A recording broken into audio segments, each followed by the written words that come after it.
Comme dit précédemment, notre aventure le Tour du Congo commence très bientôt avec une première escale au cœur du Congo central. Mais avant de nous lancer pleinement dans ce voyage, prenons le temps de poser ensemble quelques bases pour nous permettre de mieux comprendre ce pays dans toute sa richesse. Pour ce faire, je nous propose de découvrir 4 points essentiels.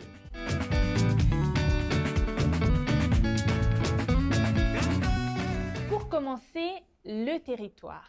La RDC, c'est cet immense pays que l'on retrouve en plein milieu de l'Afrique.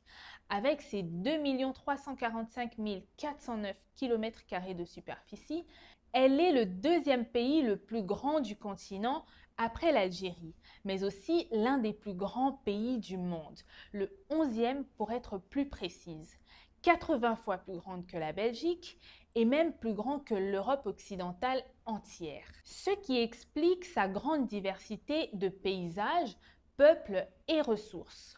En parlant de paysages, on y retrouve des forêts tropicales telles que la grande forêt du bassin du Congo, des montagnes à l'est telles que les montagnes du Virunga, des rivières, des lacs, des savanes et même des volcans encore actifs comme le Nyiragongo. Vous l'aurez compris, ce n'est pas un pays où tout se ressemble. Chaque région a son propre visage, sa propre identité. Étant au cœur de l'Afrique, la RDC est un des pays du continent qui a le plus de frontières naturelles.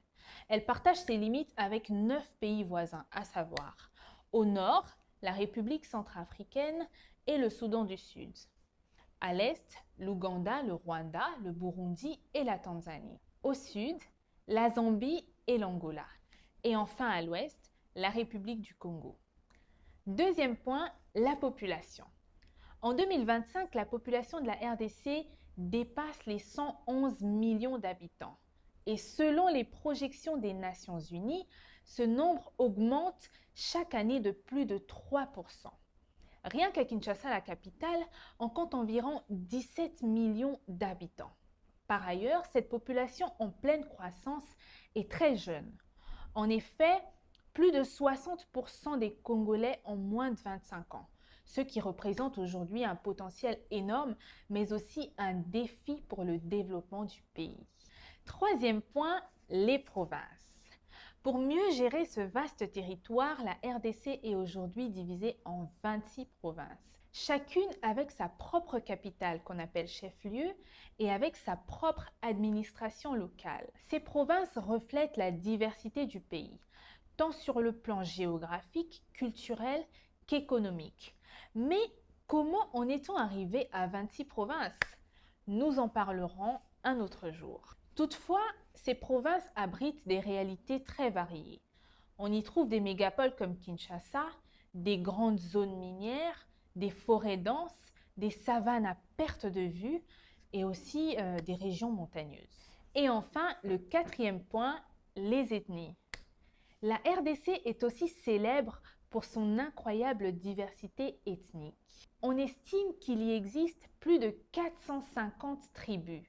Cette richesse culturelle est l'un des aspects les plus fascinants du pays, mais elle peut aussi être à la fois source de complexité sociale et politique. Ces groupes ethniques parlent une multitude de langues, pratiquent des coutumes variées et possèdent des histoires riches et distinctes.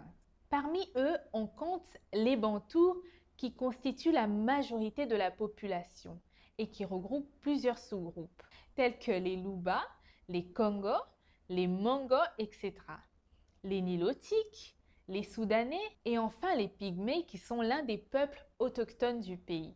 Comprendre cette diversité est essentiel pour appréhender les réalités du Congo. Chaque groupe contribuent à la richesse culturelle du pays et leurs interactions façonnent son histoire et son identité. En conclusion, la RDC est un pays riche, complexe et plein de surprises. C'est un pays qui mérite d'être connu et compris. C'est exactement ce que nous ferons ensemble dans le Tour du Congo. Alors, restez connectés pour ne rien manquer et à très bientôt.